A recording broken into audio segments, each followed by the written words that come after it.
Phil from Tech for Techs. Today we're looking at this Marvo Scorpion M450. It's a 6400 DPI gaming mouse, so we're going to actually see if it's any good or not. The recommended retail price of this one is roughly £28.99. Again, that's the recommended, so you probably find it cheaper or whatever online. So some of the features for this, before we delve into the box and looking at it, is basically it's got an optical sensor. You can change the DPI between 800 all the way up to 6400 DPI. It's got a 5 million click rating, so that means you can bang on those buttons 5 million times before it should break. It's got 7 colour LED, which doesn't mention if you can actually change it or if it's a set colour. So it automatically changes itself. It's got up to 1000 Hertz polling rate, it's USB 2 and the cable is 1.5 meters long. So let's have a look at the box. As you can see on here, it says it's programmable, which means there should be software available to download. It's got 7 buttons and optical sensor. Bear in mind with their software, we've had this numerous times and we get this on most Marvo products that we review on YouTube. People are always asking, they're having problems installing the software. The reason being is because of how they've zipped the files up and where they're storing them. When you unzip them, it gives them really long file names. So the best way to do that is either change the file names to really shorter what all the zip files are in and what you're extracting everything, to make them a really short name and something simple, or once unzipped, copy the contents of the folder out and put them in a new folder and just call it Marvo, and then it will install. It seems to be something we've reported a few times to them, and they have, well, they've not even replied. So, but here we go. So we've got Marvo, you've got these 7 colours on there, optical sensor, so that's pretty much it. And then on the back, it tells you a bit more about the information here. So you've got right-handed ergonomic shape with thumb nest, backlit rubberized scroll wheel, and you've got that 6200 DPI. It does also look like it comes with weights in there, so you can adjust the weight yourself, which is pretty good. Apparently you've got 6 modules of 5 grams, so you can add up to 30 grams if you wish, which is very good as well. Quite a high profile design, so it's quite high off the ground is probably the best way of putting it, and it's got a fast key to execute a double left click with only 1 key press. Okay, inside the box you've got your manual there. It does tell you about the software, how to install it and so forth. Just bear in mind what I said about the folder names. Make them shorter or copy the contents into a new folder with a short folder name and it will install. Let's have a look at the mouse itself. So it looks pretty good. It has got a lip on the bottom to rest your thumb on. You've got 3, or should I say 2 buttons on the side there, so backwards and forwards, but it's also got one next to your left finger button there, so which is going to be the double click one. So you press that once and it basically does that. Okay, so press that once, it does the same as pressing that twice. So ideal obviously if you're opening a folder or something on the desktop, you just want to press the button once instead of twice, or in your game and you want to obviously shoot something, you've got 2 shots off instead of 1 or whatever. You've got your right mouse button, you've got that rubberized wheel on there which is also a button. You've also got the little man up here which is usually used to change the DPI. So yeah, you can see when you press it, it's changing the colour as well.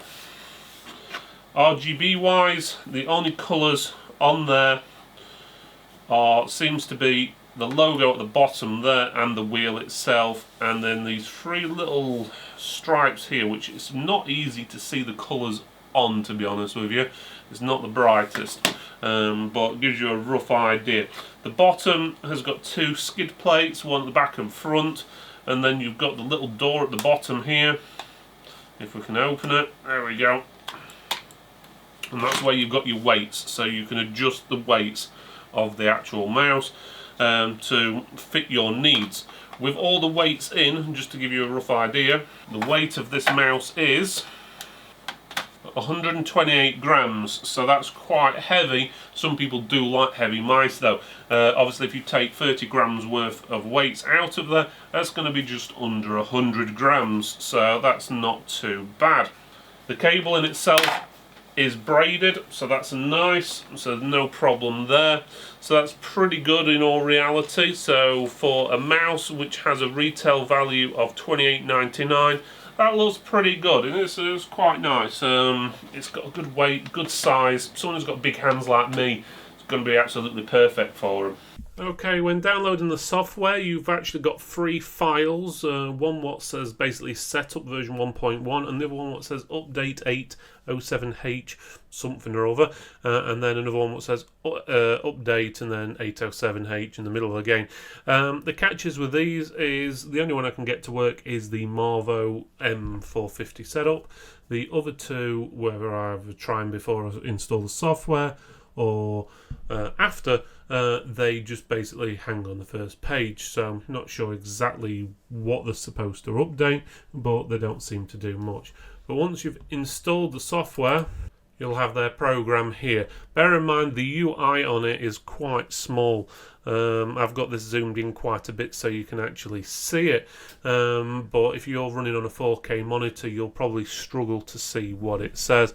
But the basics is on here you can change how sensitive it is, you can change your scrolling speed, your double click speed, and you've also got hot buttons down the side, which is 1 to 7, so you can change what button 4 or 5 or 7 does. So if you wanted the button there, number 7, which is actually 3 clicks, you wanted it to be a right click or a back button or a fire key or whatever, a macro, or changing the DPI multimedia button, you can select it as that, so that's pretty good.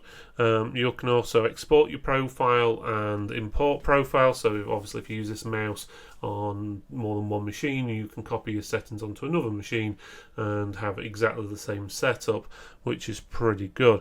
On the top left, you've also got advanced. If you go into advanced, this is where you can change basically the DPI for each setting. When you press the DPI button on the mouse, it'll also let you change the colours as well. So you could, if you want it on a low DPI, you can actually have it on blue, and a high DPI you can have it on red, or whatever you wanted. That's totally up to you on there.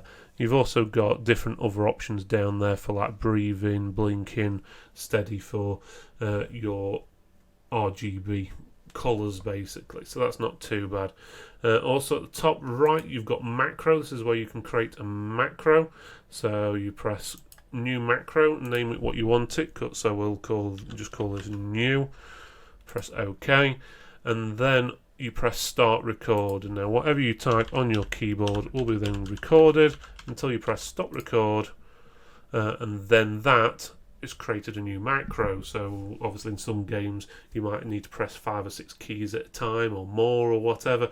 That'll allow you to program that to one key on your actual mouse, which makes things pretty good. So if you press apply there, and then let's go back to the main menu, and we wanted key number 7 to be the macro, you can then click on macro, and for whatever reason it's not letting us select it, so let's just go back to macro. It is there. Profile, import, expand. You have to press save there, which is greyed out a little bit, very hard to see. So go back to the main menu, and hopefully now number 7 we can choose macro, new. Okay, so then when we press button number 7, which is the one up here, that will run that macro I've just done.